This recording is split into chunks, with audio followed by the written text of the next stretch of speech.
Hi guys, custard powder లేకుండా fruit custard చేయడం ఎలా అని ఆలోచిస్తున్నారా? అయితే వీడియో మీకోసమే, స్కిప్ చేయకుండా చూసేసండి. చాలా సింపుల్గా క్విక్గా అయితే అయిపోతుంది కస్టర్డ్ పౌడర్ లేకుండానే. ముందుగా ఒక మిక్సర్ జార్ తీసుకుని అందులో ఒక 2 టేబుల్ స్పూన్స్ పంచదార వేసుకోండి. నేను హనీ వేద్దామని 2 టేబుల్ స్పూన్స్ వేసాను, లేకపోతే మీరు ఫుల్ పంచదార కూడా యూజ్ చేసేసుకోవచ్చు.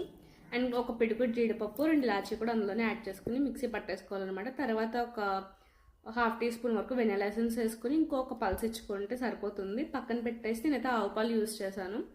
ఒక పొంగు వచ్చేదాకా వెయిట్ చేసి మనం చేసుకునే మిక్సర్ అయితే ఏదైతుందో అది అంతా అందులోకి వేసేసుకుని ఒకసారి కలుపుకోవాలి. తర్వాత మీరు ఇక్కడ చూస్తున్నది కార్న్ఫ్లోర్ అండి. ½ లీటర్ మిల్క్కి 3 టేబుల్ స్పూన్ కార్న్ఫ్లోర్ అయితే పడింది నాకు. అండ్ ఈ ఫుడ్ కలర్ అయితే మా అన్నయ్య మ్యారేజ్ టైంలో తెప్పించిందనమాట, ఉంటే కొంచెం వేసాను. ఇది ఆప్షనల్ కంప్లీట్లీ. అండ్ ఎక్కడ లంప్స్ లేకుండా అయితే మిక్స్ చేసుకోండి. ½ లీటర్కి 3 స్పూన్స్ కార్న్ఫ్లోర్ అయితే నాకైతే